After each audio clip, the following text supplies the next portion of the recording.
Quel film est le tout premier de l'histoire? Si vous étiez comme moi il y a 10 ans, vous allez sans doute nommer l'arrivée d'un train en gare de la Ciotat de Louis Lumière, tourné en 1996, et dans la légende veut que le public ait tellement été effrayé qu'il a évacué la salle. Mais le film considéré comme le tout premier est évidemment la première version de la sortie de l'usine Lumière à Lyon en 1995, également réalisée par Louis Lumière. Première version car il en existe 3 par le même auteur.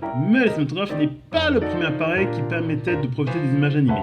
Le kinétoscope de Thomas Edison et William Dickson avait été inventé bien avant en 1938 et leur a permis d'expérimenter certaines techniques de mise en scène encore utilisées de nos jours. Et de ce point de vue-là, le premier film serait Le Seuil de Dixon, un court-métrage de 10 secondes dont seuls 2 ont été conservés.